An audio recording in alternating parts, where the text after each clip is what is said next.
Pandian store சீரியல்ல அடுத்து வர எபிசோட்ல என்ன மாதிரியான ட்விஸ்ட் எல்லாம் இருக்க போகுதுங்கிறது இந்த வீடியோவில் பார்க்கலாம். சரவணன் வந்து பார்த்தீங்கன்னா ட்ரிங்க் பண்ணிட்டு இருக்காங்க மொட்டை மாடியில் உட்காந்து நைட் டைம்ல. அப்போ கதிர் அங்கே வராங்க. அண்ணன் என்னாச்சு, நீ எப்பவுமே இந்த மாதிரி ட்ரிங்க் பண்ண மாட்டேன், ஏதாவது ஹாப்பியாக விஷயம் இருந்தால் ட்ரிங்க் பண்ணுவ, மீதி டைம் எல்லாம் இந்த மாதிரி நீ ட்ரிங்க் பண்ண மாட்டியே, என்னாச்சு உனக்கு, ஏன் ட்ரிங்க் பண்ணிட்டு இருக்க நீ சொல்லிட்டு கேட்டுட்டு இருக்காங்க. அந்த கதையை ஏன்டா சொல்கிறேன், என் வாழ்க்கை ஏன் இப்படி இருக்குன்றது எனக்கே தெரியல, அந்த அளவுக்கு என் வாழ்க்கை இப்படி போயிட்டு இருக்கேன்னு சொல்லி ரொம்ப வருத்தப்பட்டும் ஃபீல் பண்ணியும் பேசிட்டு இருக்காங்க. முதல்ல என்ன நடந்தது, ஏன் இவ்வளோ வருத்தமா இவ்வளோ சேடா இருக்கு, என்னென்ன ஆச்சுன்னு சொல்லிட்டு கேட்டுட்டு இருக்காங்க. அந்த மயிலுவை கல்யாணம் பண்ணிட்டு நான் நிம்மதியா சந்தோஷமா இல்லைடான்னு சொல்லிட்டு இருக்காங்க.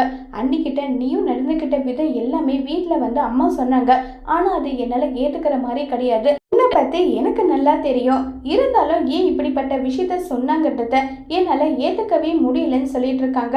நானும் அதே தாண்டா சொல்றேன், அவ தப்பு பண்ணிட்டு அவ நிரபராதி ஆயிட்டா, எந்த தப்பும் பண்ணாத நான் முட்டாள் ஆயிட்டேன் இல்லைன்னு சொல்லி சரவணன் ஃபீல் பண்ணிட்டு இருக்காங்க. சரி என்ன நடந்தது சொல்லுன்னு சொல்லி கேக்குறாங்க.